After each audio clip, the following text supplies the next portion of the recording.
bits. It involves a Raspberry Pi, Arduino, big easy driver, and stepper motor. And my lightning talk is a 20-second movie that pretty much describes the whole thing. So, if I can find it. Yeah. That one. That's the one. Want to play? Full screen if you can. Let's do it. Okay, so the blurry thing on the right, in the middle there is the Raspberry Pi and the Arduino and the big easy driver. Have you already started? Fire away. Oh.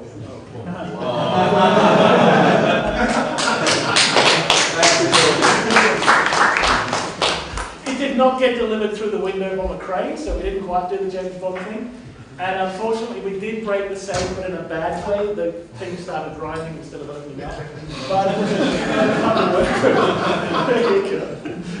So is there a microphone or some sort of feedback mechanism to No, get safe? There's a micro switch inside, and actually the coupling triggers the micro switch every time it goes round. And the way the container works, if you get the combination right, it locks, it jams.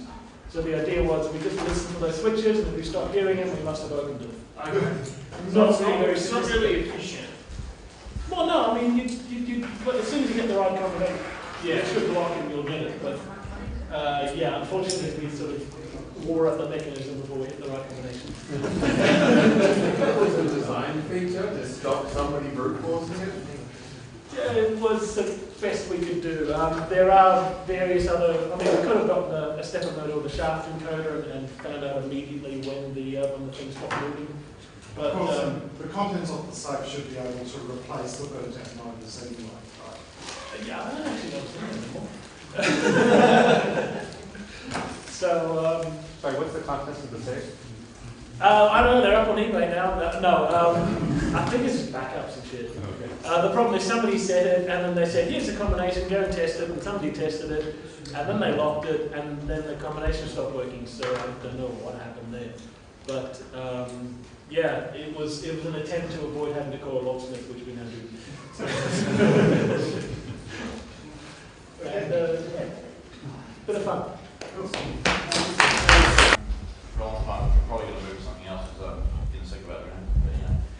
But this functionality I thought people might like. This is Arduino. I've got at home as a door controller. It's hooked up to a electric strike. Got some micro switches. Don't have any of this. I borrowed this from Stuart, whoever it is. Thank you very much. Just to get the program going. But it's got HTML in it, right? So with Arduino, you hit the button and you. And there's a bit of JSON, a bit of JavaScript, so you got it sort of going back and forth, so you can actually lock and unlock the door. Sensors, micro switches, read switches, and all that. The garage doors are driven by an output just on electric garage door opener. Now this is really cool, but the thing is that HTML eats up quite a bit of space. So if you look at the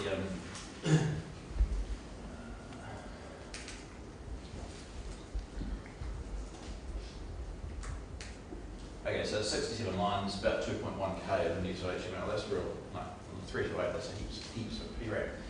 So if you look at the HTML, which is strings of H, colon of HTML, it eats up a lot of space.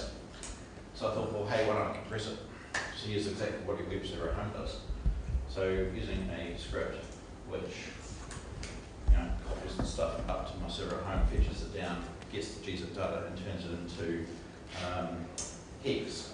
You can end up with a file that's full of hex, and that's the compressed gzip data. So the script basically takes the file, uploads it to my server, pulls it down to wget, does a OC on it, gets the data out, put a C to put all the hex characters in, and if you,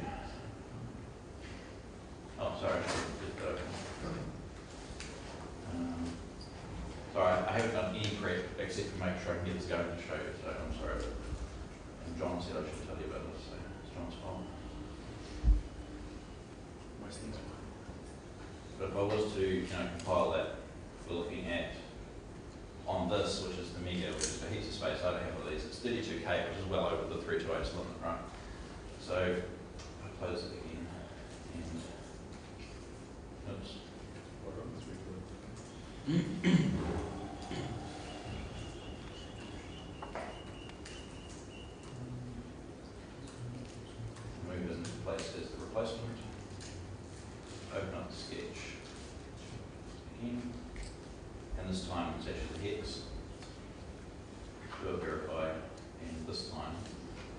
29k. So I'll save 3k just in compressing the HTML I'm using on Arduino.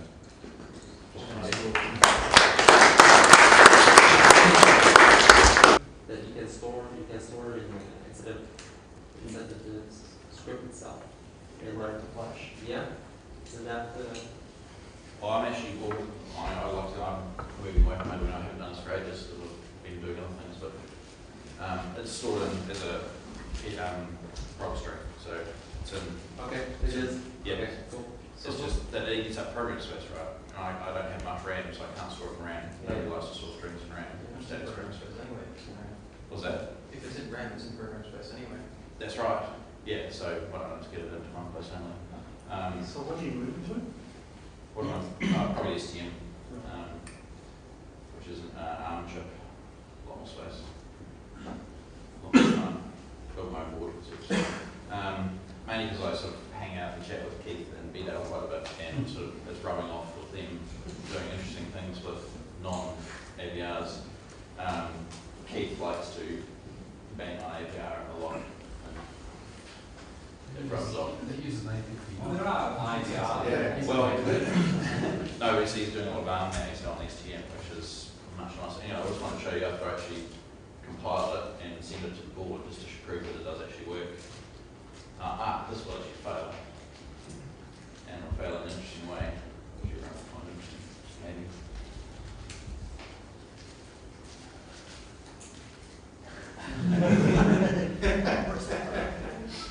So, to fix that,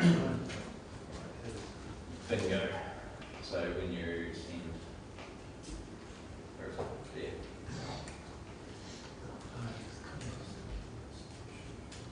Send the content encoding, choose it.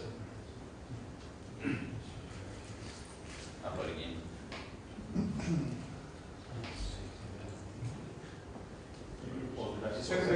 It's verbosal in Arduino. Mike, if you watch that, it's not posted in the code anywhere, it's like, Shit, no. Please do that. Stupid.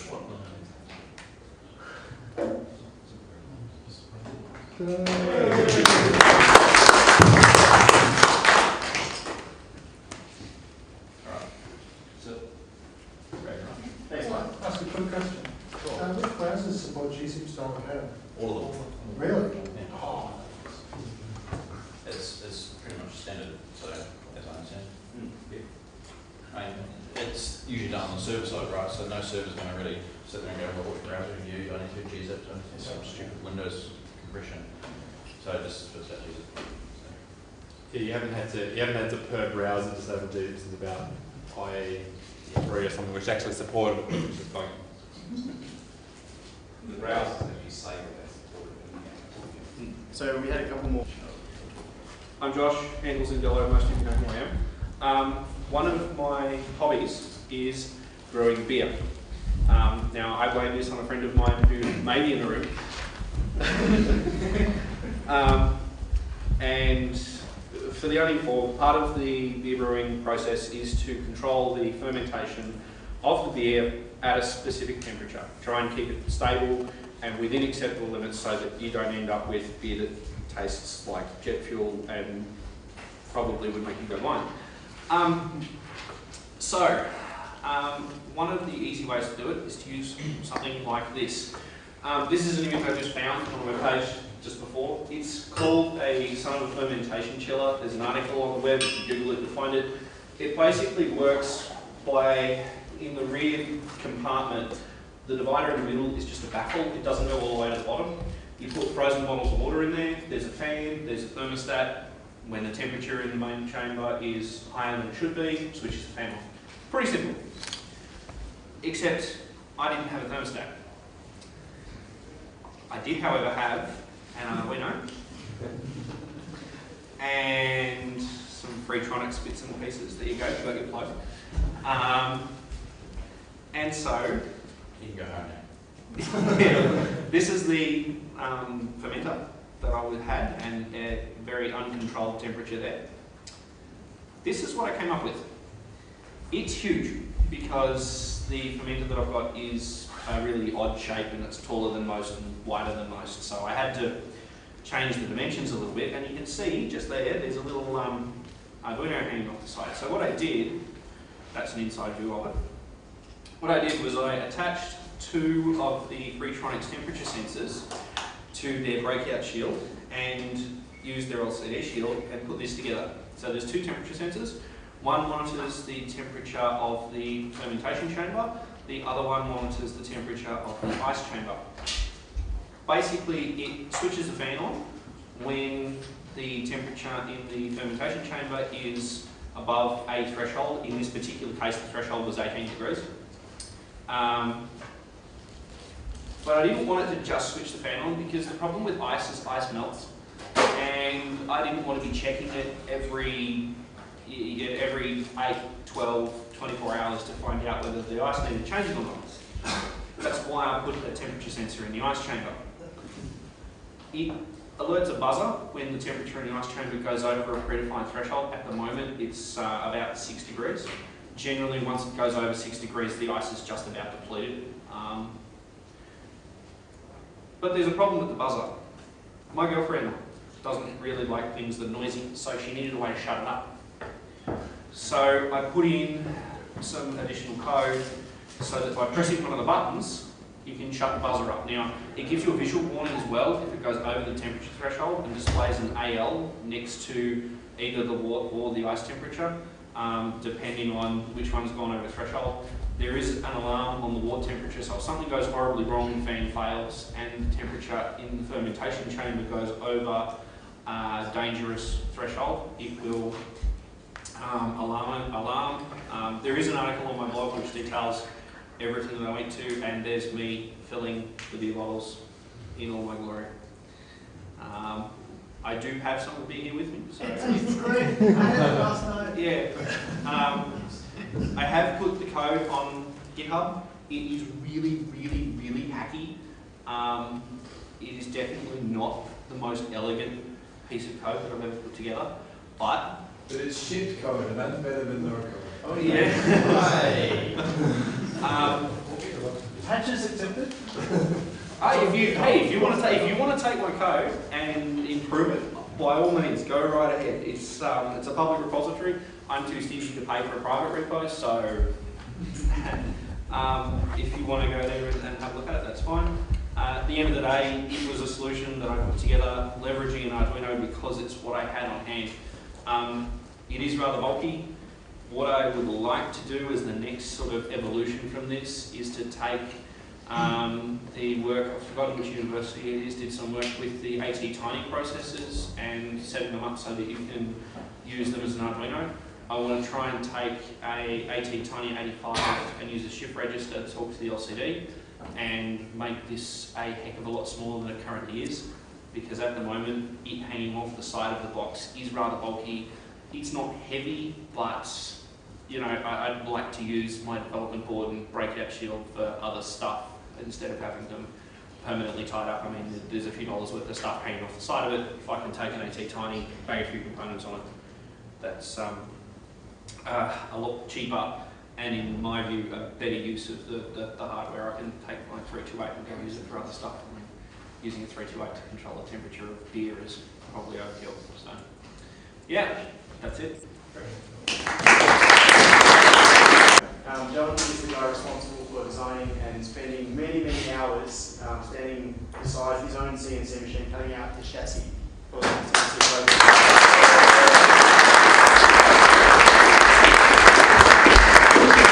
My email's not anywhere, but you can't find me. Right. Don't worry, I can supply that. Thanks. So I'm just going to go through a quick, hopefully quick run through of sort of what sort of text we use to make it effectively. And obviously there's a few different titles here. The what the hell is that whining noise was very common around my house while I was testing this. So, yeah. So first of all, so what is it for people who weren't there today? Yeah, it's just a really simple, really cheap. We cut a lot of corners. Every corner we can find, we cut it. Low cost plotter at its simplest point. It's meant to be run next to your laptop on whatever desk you can find. So yeah, and obviously Arduino control. We chose Linux CNC because it's got quite a nice sort of GUI interface which you can see things move. And that's what it looks like when it's done, which everyone has one. That's good. And so next thing is sort of why do we build something like this? Yeah, that's pretty much it. We just wanted to get people interested in CNC, and it's a very easy way to get into something that kind of works. I sort of think of it as an idea that groups like you guys can use it, and we can get a classroom full of them to sort of build them up and get you to the point where it works, where you can pull it apart and rebuild it in whatever way you like. Limitations, you'll find these out pretty quickly. You can read through them if you want, but the main problem is just that it's slow, it's noisy, there's threaded rods, they're rough, they roll, they do okay, but they're not great. Everything is cheap, really, really cheap. Actually, one significant point there, sorry to interject, says 3D parts take about 3.5 hours to make. If you consider that there are 40-something kits that were made, 55 kits, there was well over 100 hours of 3D printer time went into the kits that you Successful 3D printing. Yes. And the CNCing took me, per kit is about, actually this one, about 25, 30 minutes of just CNCing per kit as well. How many cutters do you go through? 3 $70 cutters, and there was 2 other cheaper cutters as well that made really rough stuff that I had to chuck out. So it wasn't me. Look, I had a friend running it, and yeah, he dropped a couple of them directly on screw heads, which makes the cutter just go. They look cool. Okay, so here's how it was sort of made. I designed a lot of it in sort of completely not open source software, which I'm just going to call Screw Up. You can guess for yourself what it is. You don't really like it. It's got a pretty low barrier to entry, and I kind of learned design stuff on the fly for other projects, not just sort of stuck with it. When you're doing this sort of stuff, you take your 3D image and you turn it into G-code, which is what Linux CNC understands. Now to do that, I use something else, which is also completely not open source or free or anything like that, which is Campy. Yeah, sure, that'll do. And when I cut it, I've got a home-built CNC machine made out of a thing called MDO, which is basically plywood with MDF cases, and then it's all impregnated in resin. But that's also, it's kind of open source, but they want you to pay for it. Well, you have to pay for it to get the prices, which doesn't really make it open source, really. But it is actually running Linux CNC. So I got one of, what was that, 4 things, which is actually open source, which, you know, okay. And that's what it looks like. That's my machine, which I spent a lot of hours in that very leaky shed, standing behind, listening to it whine, and the dust extractor makes more noise than anything. There was 4 bags of dust about that big. When I finished, I have a power dust mask, which is great because MDF is incredibly poisonous. And that's what the controls look like. Starship Enterprise, some people have thought, which is very generous. Now the plastic, which was also done in Screw Up, you cut it into, anyone who's done 3D printing will know you just use a slicer or whatever you like, really just slice it up into layers, because it's printed that way. And then the Melbourne Hackerspace was very generous in printing them.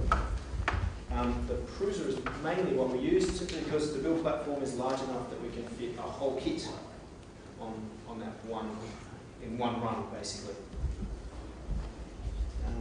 And that's a kind of blurry photo of the main kit that was used, which is owned by John Boschwell. He printed about half of them, and then Andy borrowed it and printed the rest. So, yes, it's a very serious 3D printer. I broke it twice. You broke it twice. You engraved the aluminium plate at the bottom. Should I have not said that? No, sorry.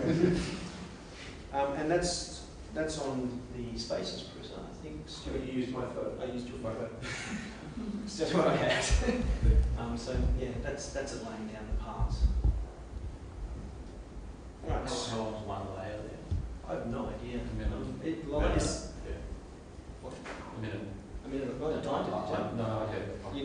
takes a minute for it to dry. Of course, all the layers are different amounts of plastic, Yes. but towards the end of it, Around I about. get very, I know about the end of it. Okay, I've got a very brief bit on the electronics, which I'll leave Luke to do the rest of. Do you have any slides, or is that all you've got? Maybe. Yeah, no, I'll let you talk about it. There you go. Yeah, I just need to grab this thing from the other room. Okay. Yeah, is it still locked? I can put this online if you want to go get home. Okay, we could do that actually. No, you don't? Yeah. So we've got WebEx. This is Andy's gonna. Oh, stuff. Sure. It'll be online in a sec, so you can chat and I'll get it online. Alright, so I don't really have anything to talk about until I get either get a picture or I get a board. But anyway, so we've got this control board that controls the sensitivity. It's based on an Atmel 18MegaFusion. That's the same microcontroller that's used in the Arduino Leonardo. In the default machine that we're shipping, well, that we're using today, it has an Arduino Leonardo bootloader firmware on it. So you use it with the Arduino IDE just like an Arduino Leonardo. But you don't have to use that firmware. You could blow it off and just write, hardcore low-level AVR code if you wanted to. You could run all sorts of stuff on it. Software is left as an exercise for you to play with. So it's basically just the microcontroller and two stepper motor driver chips. We're using TI JRB 8811s. They're only small stepper motor ICs. They can maybe drive an amp or 2 amps into the stepper motor coils. So they currently drive a moderate sized stepper motor, but again, this was something that was really optimised to be really, really cheap and simple.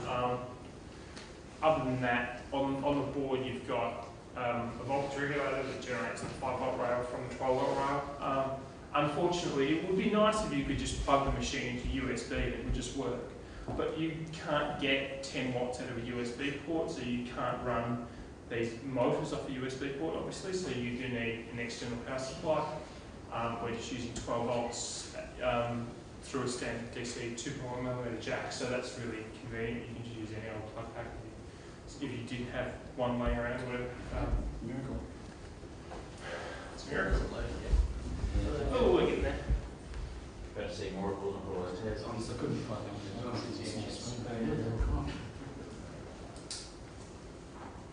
Let's try this. Magic of the open source.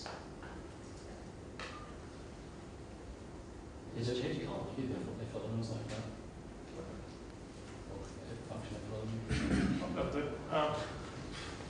It's not perfect. I actually generated this picture from the GURP files using a little rendering program, and I was playing around with the pan and tilt in 3 dimensions, and that's why this image is kind of distorted a little bit. Anyway, so you've all seen the boards earlier today, and this is just a rendering of what the board looks like. Could you make it like a stick or something? Point, that'd be cool. Luke, Yes. can you do me a favour and point out the little connector for the screen here? Yes, so there's a little FFC ribbon cable connector 4 pins here that plugs into the touchscreens that Mitch was been showing you before. Nick, yes. Oh, awesome. So next to the, those little surface mount FFC connectors are really fiddly to solder and they're really easy to break and stuff. So next to it, there's just a set of pads there, 4 pins, standard sort of 0.1 inch pitch, so you can solder in a standard header or wires or whatever. So that can be used if you want to modify the touchscreen cable or extend it or break it out or hack it in some way to, yes? Since they go to the micro, you could also use them as GPIOs. Yes, you could hack them to do other stuff, not using it as a touchscreen. They just go straight into the micro. You've got your stepper motor drivers here, 2 trim pots that adjust the current regulators in the stepper drivers. Yes. I noticed when we soldered them in, we didn't have to adjust or do anything to them. Yeah. So when I you want to run them flat out. They told me I shouldn't. Yeah. Well, when you buy a trim pot just off the shelf, factory stock like that, it comes set in the centre 50% sort of position. And it just happens that we kind of got lucky with that it's a nice value at that point, which is good user experience. So we've got two stepper motors that are connected here, X and Y. We have the servo header there. The servo header with a small hobbyist or a servo like that, it's just 5 volts ground and a digital microcontroller pin which takes a sort of PWM signal into the servo. There is a spare breakout header here which has step and direction, which is just 2 digital output pins and 5 volts ground and 12 volts. That's used so you can add an extra stepper motor on the system, but you need to add the actual stepper motor driver electronics externally.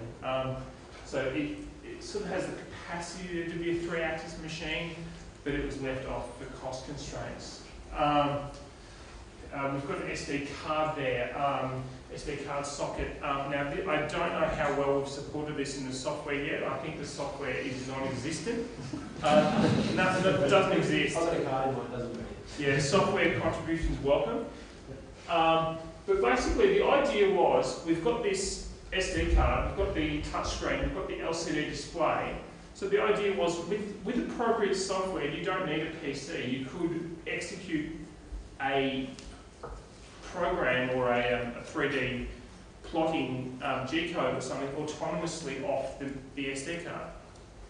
And you just insert your SD card, boot up the machine, you get some feedback on the LCD and you hit the touchscreen or something and off you go.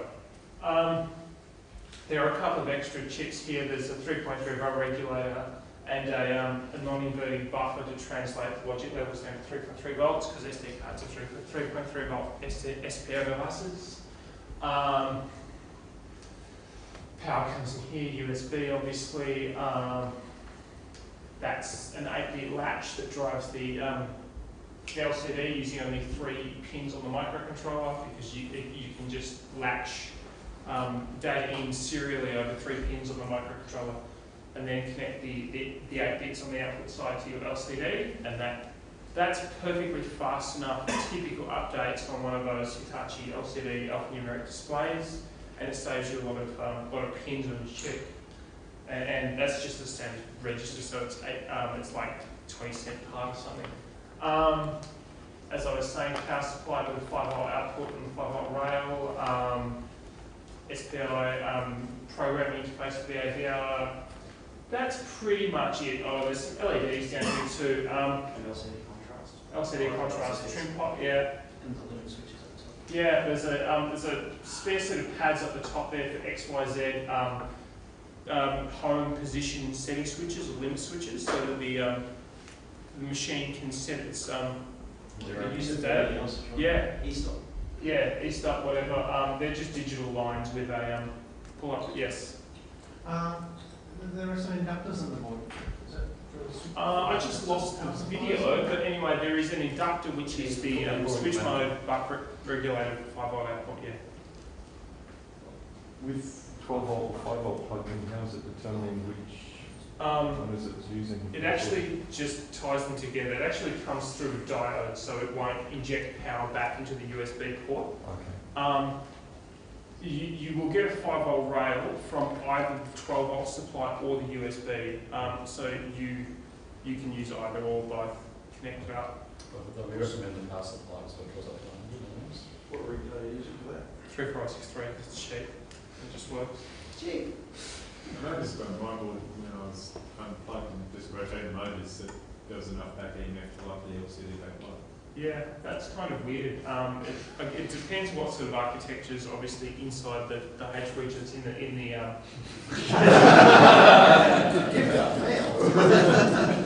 Hopefully we're not getting any compromising private information from Andy's email or anything. It's all compromising. Anyway, I lost track of where I was. Oh, here we've also got a spare header there with 5 volts of ground and the serial UART on the 32U4. Because this is not the standard sort of AC Mega 328 that you might be familiar with. It's 32U4, so it's got the USB hardware port on the chip. And so we're not using the serial UART, so I just broke that out onto a spare set of pads so it can be hacked to do other things. There's also a reset button there on the board. You may notice that on the actual boards it doesn't exist because this is a later revision than the production boards. Faithful. Okay, tell them what they don't have. Here there's a set of LEDs down the bottom there, RX and TX, so that's just communications over the USB virtual UART for feedback when you're programming it. 5 volts and 12 volts, so you can see the status of both power rails individually, and XYZ, they indicate when the 3 home switches are closed. You can actually just test that by sticking a bit of wire across, just short out those switch pads on the board, and what you should see is the LEDs there will light up if you don't have micro switches or whatever installed on your machine. That's all that will happen. The code won't stop because it's not coded in yet. Because it's not coded in yet, it doesn't matter. What happens if you keep pushing against the end? You're going to get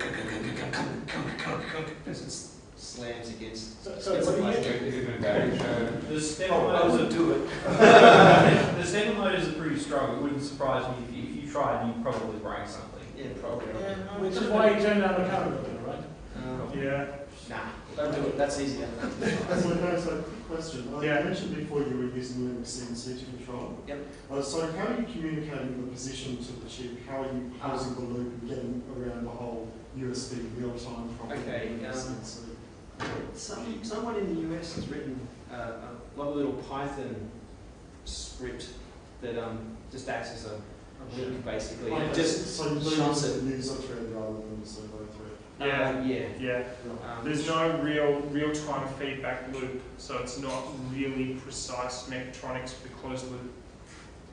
Yeah. You're talking about running this autonomously without the PC. Why am I connected? I'm scared. Something might be in the box. Sorry, Mitch, I missed that. Yes, so it's talking about running it autonomously. Something's going to interpret the G code. If you haven't got the PC running EMC2, what's going to interpret the G code? Something like Gerbil can. I mean, it's not that hard to interpret G code. I mean, you've got to write a lot of rules for things like curves and arcs. But it can be done. You can run Gerbil on this? I'm not sure. I'm not sure if Gerbil works on a Leonardo. We did run Gerbil and we ran Merlin as well, but that was on a ramps board on an older Mega board. So we didn't test the Leonardo stuff that heavily with that. Yeah, it's a very immature, untested idea. None of the software has been properly developed to do it yet. It may be challenging to make it work, but it's an idea. What design software did you use? Eagle. So the files are online on my GitHub account. They're Eagle files, but they're Eagle 5 point or 6 point something. Anyway, they're in the XML newer Eagle format, so you can use various tools to pass that XML, as you might probably be familiar with. You used Ledger for that, didn't you? Yeah, I can't remember. I can't remember what the site's called, but it's a web-based. Yeah, that one. Yeah.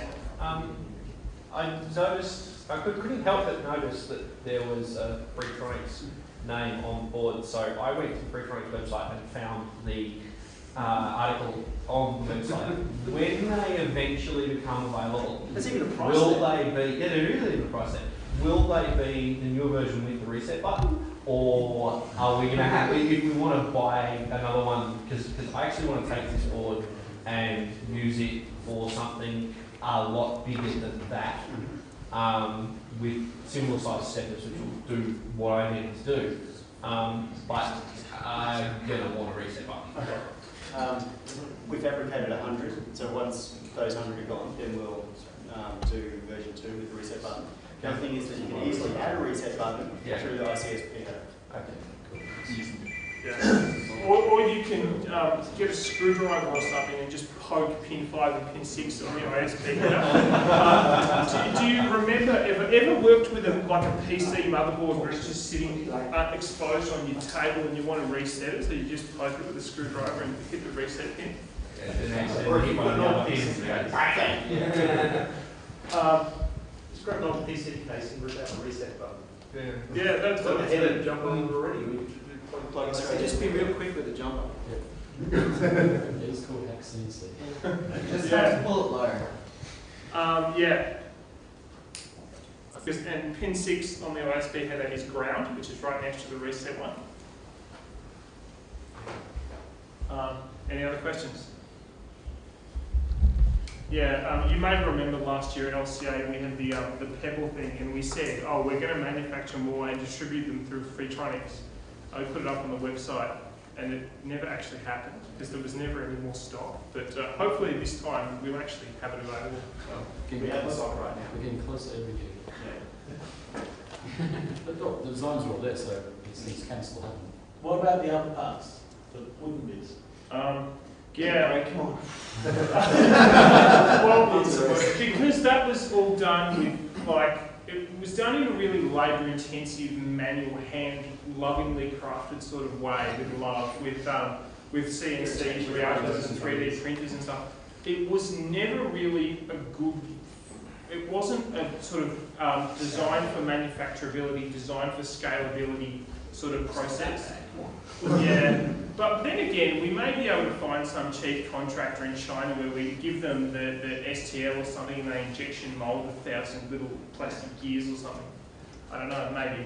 They said they look like parts you run through a laser cutter, and some hack spaces in Australia do have laser cutters. Yeah, there's a DXF up there, but you have to munch it. Yeah. Well, having chat to Rob Pruden, he actually knows a good laser cutting place that I get all my steel stuff done there, so. The other thing I was going to say is if you wanted to change the design slightly, you could always buy something like MakerSlide and or AE20 rails and basically make a whole frame arrangement yourself. It's not the cost. It's really not that hard to do. It'd be nice and rigid. There's all sorts of options you've got with this. The big thing is that once you've got the motors, you've got 80% of the machine. Yeah, so there are STLs and DXF files and various 2D and 3D CAD files that are open source for the actual mechanical chassis and the 3D printed stuff, as well as the hardware. Yeah. You mentioned the third axis. What is actually required to get a second motor driver? Is it just like a small breakout board for the chip or something? Actually there is. Actually, before we get into any more questions, I'll just keep going. I've got a few pages on software. I can't remember what I wrote a few days ago. It was tired. Registered, so this is going to be chaos unless we're really careful about it. So what we're going to do is, first off, the people who have pre-registered and who have the names on the list, we're just going to make sure that you are here. And then after that, we will deal with other people that have come along that haven't pre-registered. We've only got a few sets of hardware and a little bit of space to accommodate extra people. So unfortunately, if you are going to be disappointed, but we'll do the best we can. So if you have pre-registered, please come along, see Andy, we'll mark your name off and we'll know that it's all good, and then we'll work from there. Do it by calling. So anyone who's pre-registered and paid, or? You're better off doing calling it out. Run anything this mechanical. It's been just PCB assembly. So what we're going to do, the way we found this works really well is if we have lots of helpers who give direct assistance as you're going. It's really hard to direct this sort of things from the front because everybody goes at different speeds, you get hung up on different parts of the process. So we have a bunch of people who have already done assembly of these kits at the Hackerspace in Melbourne. They've run into the problems and figured out how to do it.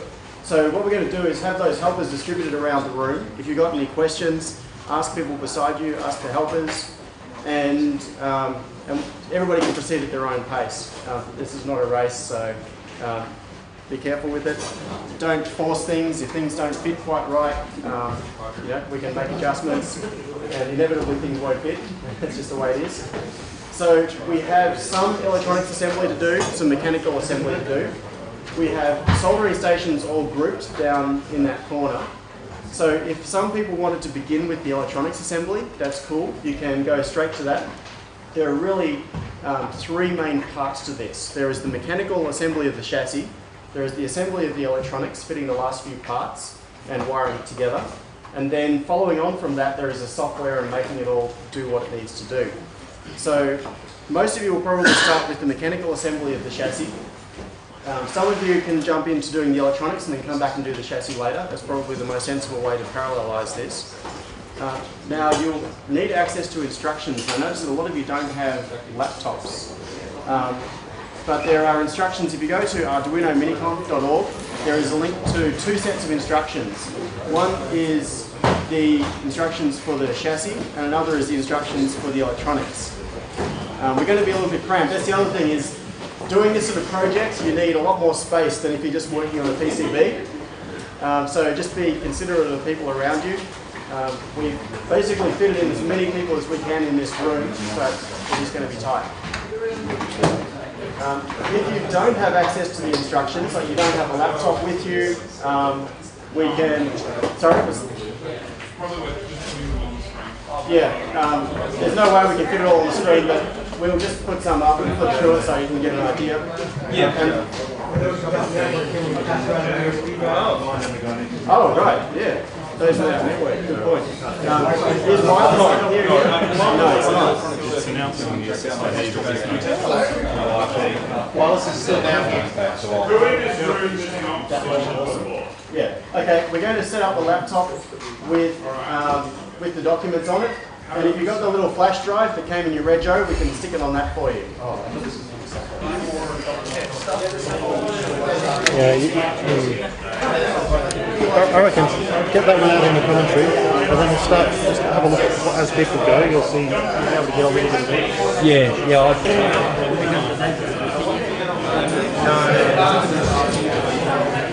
Yes.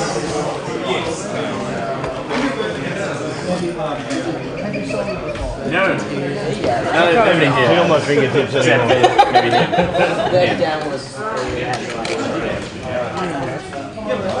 Get off. Would you like some tips on solder? Yeah, I would.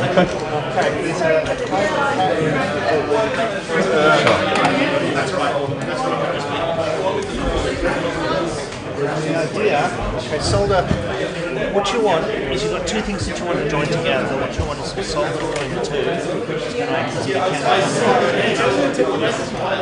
so what we want to do is get that joint between the 2 hot, then apply the solder, let the solder flow, take the heat off, and let the solder step into a solid state. This header here is a good example. What I can do is show you on one here, and then you can do the rest. Sure. So you can put the header in. Which way should we go? Like this will plug onto the board here, so the header goes on the bottom, so that we can plug into the board later. Like this? Yeah.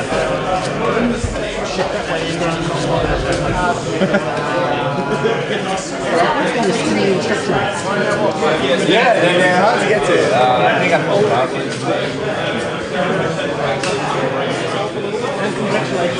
How are we going?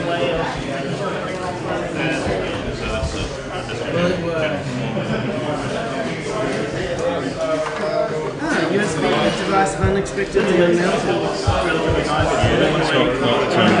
Not quite so much wetting as it's called in CAD. So give that another go. More solder or just melted? Yeah, just a little bit of, just try the heat first. Pull away, perfect. And that action is where you're dragging away like that. That's good actually, because that helps it perform. Yep. That's flush pretty much on the money there. And one final sanity check. Yes. So have a go at the next one there.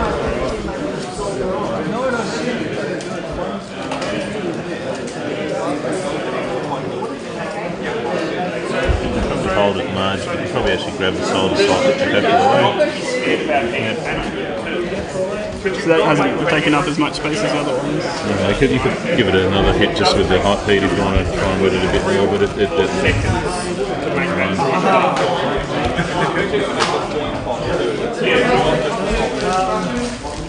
This is all well and solder issues. Is that enough? I reckon leave it on there just a smidge longer than you've been doing and you'll be pretty much on the money. Oh yeah, that's fine. Oops. Yeah, that's fine.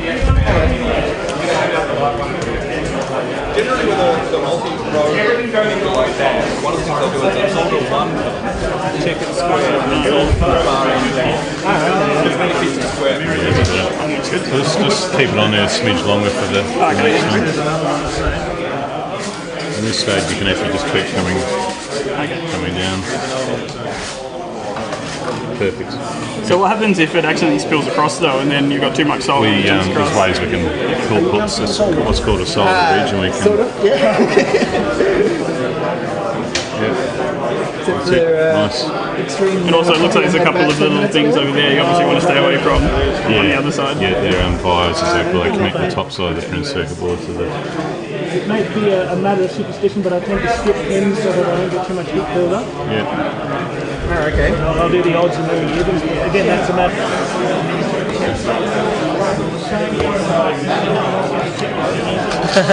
G'day. Hey. What are we building there? A hack CNC, hopefully. Yes. Which component are you working on? The Z-axis carry. So.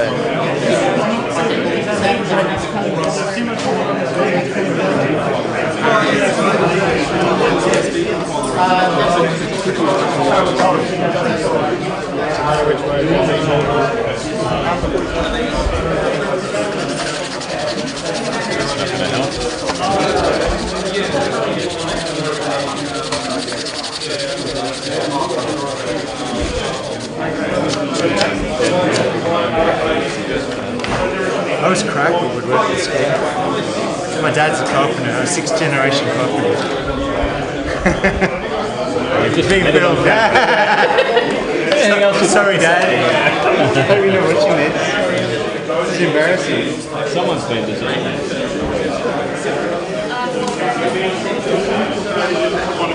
Just in that running way.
Yeah, so it's pretty tough. Yeah, it's kind of trying to bring it all in the same point.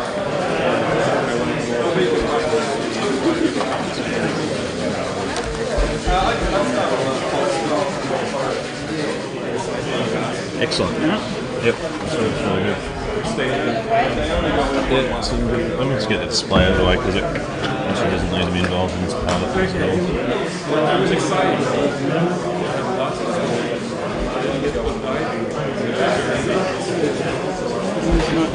Those cooperative, kind of yeah, that's pretty good. Does it have to solder all the way around? Ideally, yeah. You can only accomplish that just by heating it up a bit. You probably won't need any more big solder on. Yeah, we're going to do instructions of We can punch through back to the instructions. What's the source of the instructions? What's it?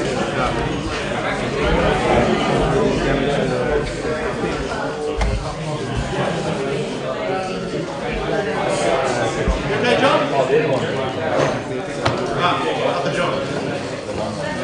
You've got these little sticks at the red demonstration time, I think. The first one took about, they were the ones actually we got.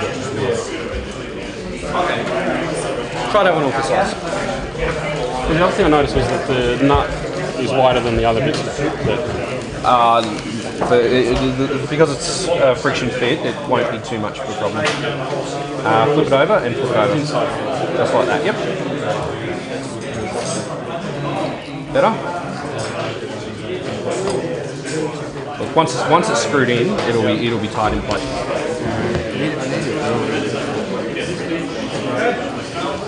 So width's pretty good.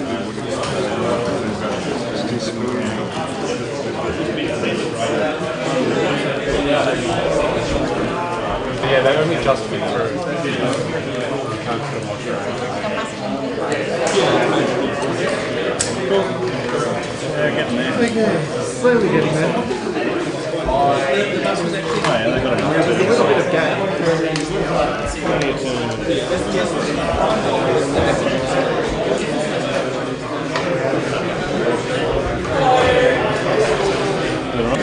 Yeah, no, that's just another axis. Crunch mine in if they were already That's it, that's the x-axis no graphics. 8mm these ones. They were nuts. Ah, these big graphs. Big jumps. We had some that were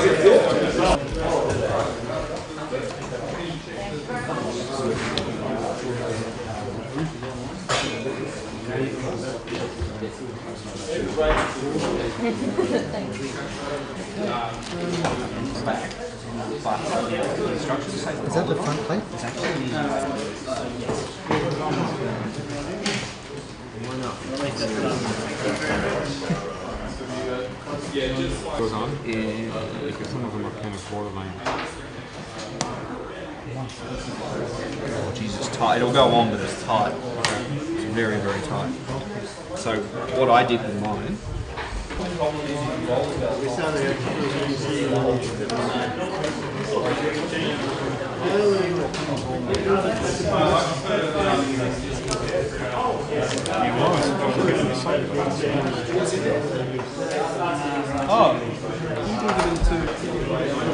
You're just getting the alignment now, yeah? Yeah, we're trying to super glue this thing here in tight. That's the, you can see it virtually working. You can do the y-axis up and down, x-axis, and the z-axis. But it's not connected to the real steppers yet. But when we're connected to the steppers in there, then it should move. And you can see it on the screen there. I don't know how that looks in the video. You see the. This is the access. Right. Sorry, it's called. It's called actually. Start gluing. Yeah, hack CNC. Yeah. Okay.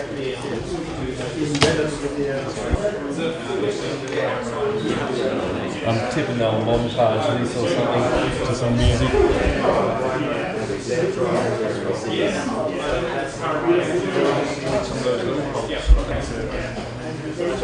We're only using X, Y, and Z at home, which is when you've got end stops on.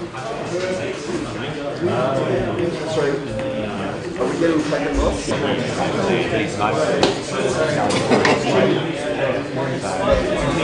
This one must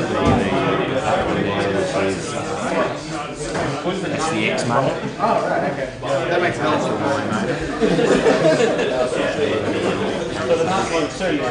Yeah.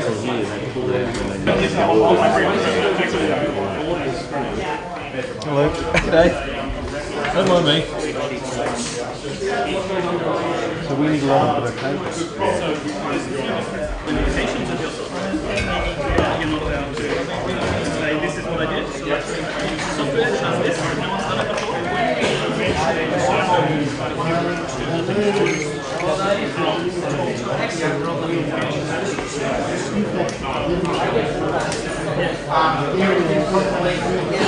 The So you basically and it's only these two. Basically, if one goes one direction, it pushes the other way. Bolt spacer board, board nut. Oh, okay, yeah. So that's holds it firmly, and another time that's you want to mount it wherever you want to mount it.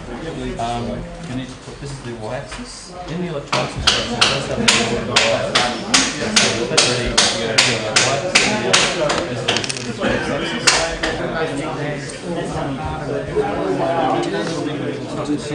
G'day. How you at?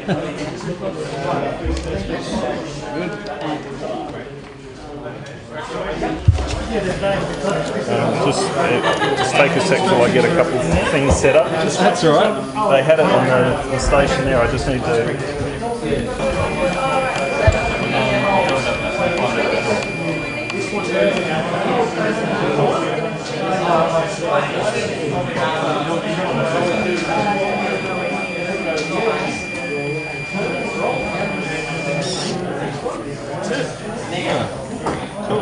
Make it do it again, but I have to put a pen in here. Yeah.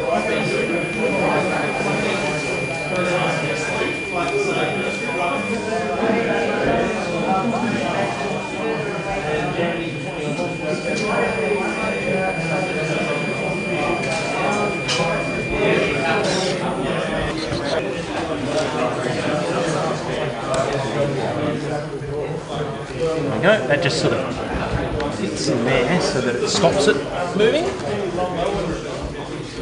That basically just stops that piece coming off, particularly if you pick it up here. It might pop off the edges, but it won't pop off the entire piece. No, I am now recording, so at your leisure.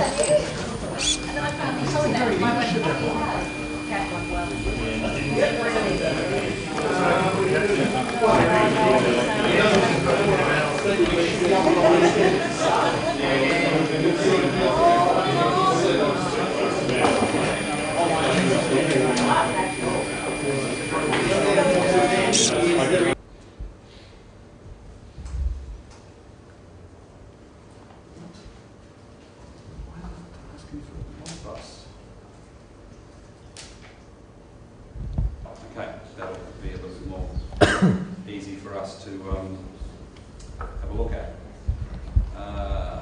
There we are. So we've got two inputs, and I can click on them. Can't click on one. Can't click on.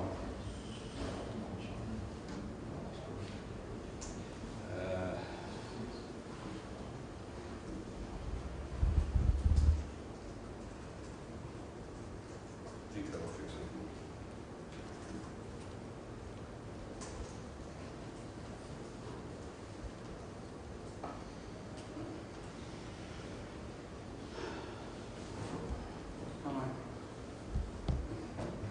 Okay.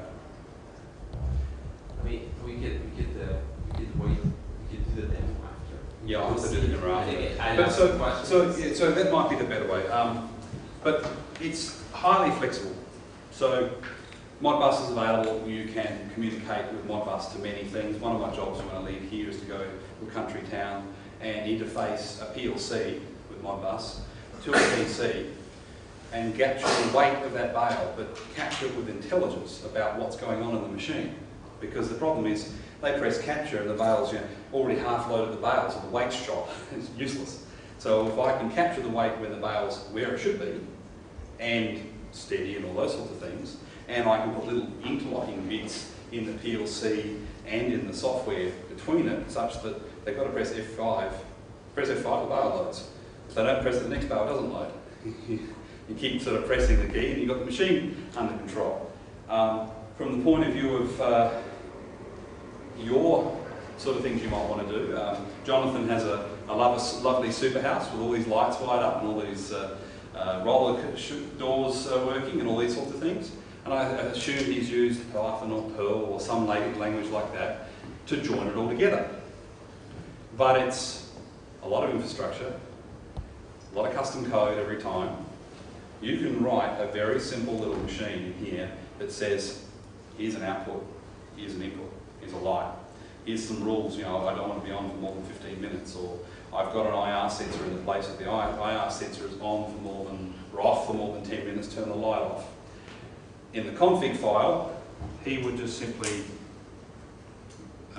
say we were going to create that. Let's go up top here. He would say something like room 1, and he would call it simple light. And he might say, look, I'm going to put it in, you know, general for the tab, for the web page. But of course, you can write your own web page. The system uses a thing called 0MQ for all of its general communications between all of its connector programs. We hope to add, make the, well, in fact it is already very simple. The QMTT stuff has been fairly well integrated into Clockwork in the sense that not only are those points I mentioned, there's also this idea of subscribe and receive commands such that you can say to a machine, I want to receive something, and subscribe to something, and then when I receive a message, I can process that in my state logic. But so we've got this here, and then you say light or room 1, switch 1, and room 1 light. He's now got his room configured. You know, no more work, standardised program. If he wants to write a simple, more complicated thing that takes advantage of other information, that's a simplified thing as well. And it's just a set of passed-in parameters.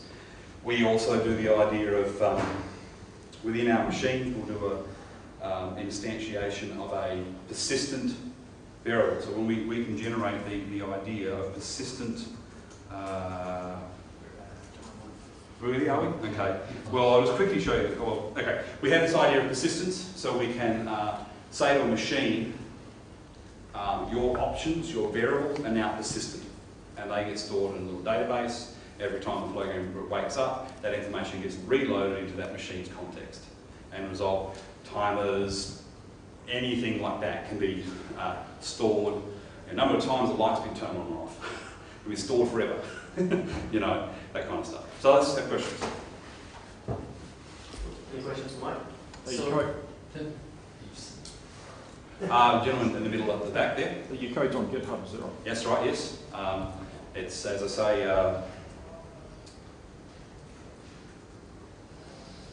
what license? GNU 2, I think. Yeah. So we've got the laptop project there, and we've got this thing we're calling Inquino, which is the code we're writing for here, which was this generic way that you don't have to know anything about code, you just load it on there, and then you can start to use it. This here is, I tried to show you, is a simple driver board that drives these solenoids and takes inputs just using a voltage divider from the 24 volts. So would you say this is like a better Fermata, basically? I didn't catch the last part. Fermata? Like, it's Fermata, right? Yes, yeah, that's right, yeah. I've not seen Fermata. Okay. So Fermata is like a piece of firmware you put in, it lets you drive everything from the computer. What I find interesting here is like so it's all event driven instead of being simply the IOJ. So I have a... So, but the things what would be interesting in the comparison is see like performance-wise or feature-wise, is it like... We will eventually get, I hope, everything. That's yeah. I think. Well, I'm hoping that we'll get to the point where we can control every single peripheral that's on these devices and gather information from them. It's event-driven. I have a real peeve. I don't like things that poll. I hate them. Yeah, it's awesome. So everything's event-based. Is it a PHP interface using the event? No, that's just hand-coded PHP with HTML in the thing. It's not secure in any sense at this stage. But it's just using 0MQ PHP bindings. And you can list objects. So what we did was, can I still run that up? Yes, I can. No, I can't. Well, we can talk after. Yeah, but we've got this idea of you can log into a shell and you can describe a machine which tells you what the state of all the inputs and outputs are. There's a ZMQ listener, basically, so you can see all the messages that are being sent throughout the system. You know, we had the machine that I just ran up just there, just to give you an idea of the this machine. This is a machine here that we did. It's if I run that. I'll come talk to you after. Yeah, because I think it won't just quickly look at that. That's not. Let's go back one more. Is it? Yeah, that is 541 active machines with 319 passive machines running on a 1.6 gigahertz Atom machine and did the job on this Beckhoff I/O at a 1 millisecond update on all I/O points, about 250 I/O points. Plus a video camera for capturing bale pictures at the head of bales. We had a piece of Python code running that displayed all that in the POP-Q type system, all driven from here from the point of view of messages being passed and all that kind of thing. So it's very flexible, I think. And I believe we couched it wrong when we were talking about it for the Linux conference, but you know, if I couched it this way, I think a lot of people would enjoy it. So thank you. Davis, yes, I'm from Melbourne, but now I live in China. Some things you can get really cheap in China, like electronic parts. This is a touch screen, comes out of a Nintendo DS. And there's a little connector on your hack CNC boards that lets you plug in a touch screen, which would let you play around with the touch screen without having the PC connected, in theory. Okay, so these guys are SCPs from a DS. The idea is that you touch it somewhere on the screen and you can read the little values out the little tail on the end of it, little tail. Is it there? Yeah, little tail there. And you can use that in your application. Now, the way touchscreens work is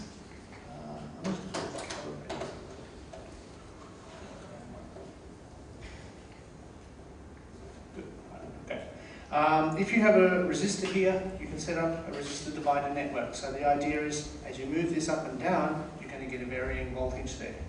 Now, a touchscreen is a layer of glass and a layer of plastic. And there's a very small air gap between them. When you push with your finger, the two layers will touch each other. And if you touch it up near the 5 volt end, because you get a varying voltage across there, if you touch it near the 5 volt end, the bottom plate will be close to 5 volts. If you touch it near the 0 volt end, it will be close to 0 volts, and you can read that voltage off there. All right, okay. Now, you won't see that in PowerPoint. No. Okay. Yes. So when we have our little touch screen, we have 4 wires, one along each edge, that come out of this little tail here. So top, bottom, left, and right. When we're reading the X, what we do typically is set this to say 0 volts, this wire to 5 volts, and then we use the bottom wire as our sense wire to see where it's being touched, like the resistor divider we saw before. To read Y, we do the same thing, except now we make the top 0, the bottom 5 volts, and we read off one of the side wires. Now the thing that lets us do that is that inside the AVR chip that's inside every Arduino and also in the hack CNC boards that you had today, is that, okay, here's the chip with a number of I/O pins on the side. You can set different modes for these pins. So you can set a particular pin to be high, so it can provide 5 volts. You can set it to be low, so that it will it'll be 0 volts on here.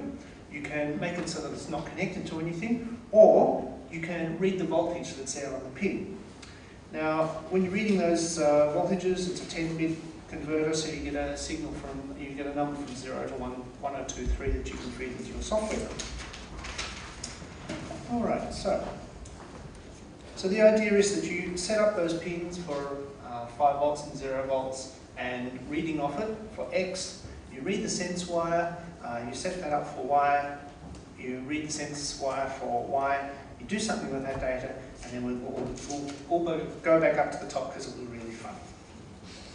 All right, now, What got me started in this was partly some stuff that John wrote in his lovely book, Practical Arduino, and also some stuff that Andy did when we realised that we've got a project that's got a bunch of switches and they cost money and it ends up adding up. So the idea is that you take a touchscreen like this, and if you want to have 3 or 4 buttons or something like that, what you do is you get some card, you print out on the card the buttons that you want, you slip it under the touchscreen, and that becomes your interface. Now, these guys are made of glass. So if you drop them, they break, and then we all cry. And also, if you slip them into the little connector on your CNC board, and then you put the little latch on, and then you have that hanging off, the little tails can break off very easily, and they don't work very well when you break the tail off. So, yeah, apart from that, you get lots of good fun. Where can you get one? Well, the good news is, everybody who made a Hack CNC today, I have a touchscreen for you, absolutely free.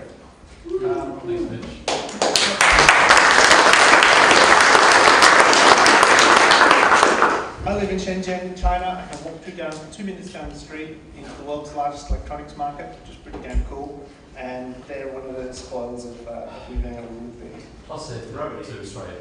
Yes, I did bring them here, a minor detail. All right, okay. You can also buy them from online gadget sellers, for example, Good Luck Buy. They're only about $3, including shipping. If you want help using them, get to your local hackerspace, or you can read John's fine book, Practical Arduino. This particular chapter, I think, is also online. Lots of good info there. Yes, thank you for listening to my lightning talk. And yes, my name is Mitch. So if you've got Hack CNC, you come and see me. I'll give you one of these touchscreens. Thank you.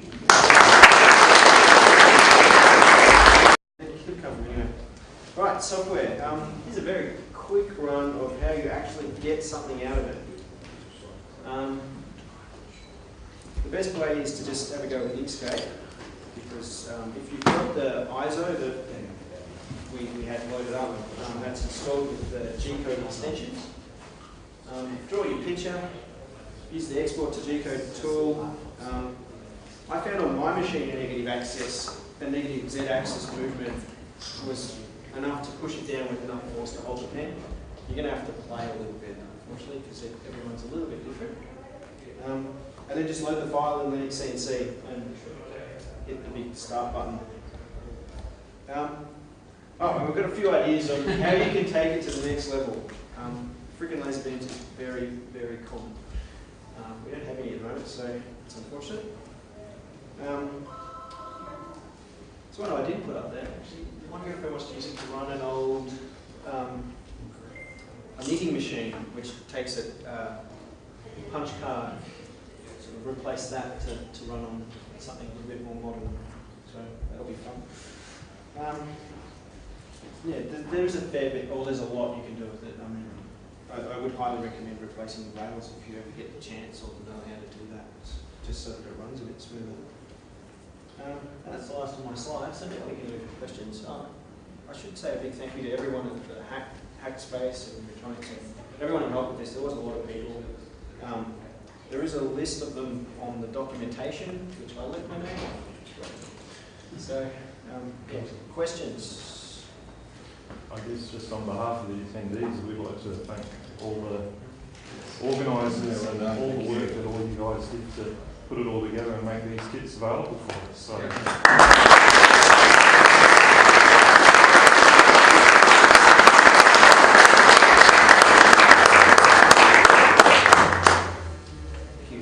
Anyone else? Maybe we should just add, we've got the Arduino Miniconf mailing list, which is a mailing list by Google Groups, so it's all easily publicly, you can add yourself to that and post stuff and whatnot. So that's the place to go for ongoing questions or support or follow-up or ideas or whatever. Ongoing discussion like that would be good. Also, any ideas of any stuff that the community might be interested in or what you might like to see at the Arduino Miniconf next year or in the future, if it happens again. Probably will. Because I think maybe they don't know how to say no for Jonathan. So, John Oxford, any talk? Yeah, it's done. Any Miniconf? Yeah. You know it's quality done. So yeah, that's the place to go if you want to discuss any further ongoing questions or anything. Okay, and the GitHub, of course, which is /cchs-melbourne/hackcnc. You'll remember that, you'll be fine. It's on the documentation. Just one more question about the board. The servo output, is that a direct route back to the processor? Or Yes. Is that, So okay. it's So you could intended to drive a narrow use case, which is a very small 5-volt hobbyist servo, like the sort of thing you use to control the control surfaces in a little plane. But if you're using something like a laser, you could hack the code to just toggle it on or off, switch the fed or something like that. It's directly off the micro, so yeah, a transistor or some sort of driver circuit would need to be added. The little MOSFET driver that Freetronics sell. For example. I've used two of them, that's before. Yep. Anything else we need to cover? I might just mention some page chat and how we well, I guess this is the end of what we formally planned, and there's sort of I've got a room to clean up, and the people will want to finish their machines. So I think what we'll do is we'll come to a close, help anyone who needs a little bit of help just cross the line, start to pack up. We'll have dinner, we'll think about it, and we'll announce how we'll go forward on LCA chat. I think that's so we'll put up URLs that people mentioned.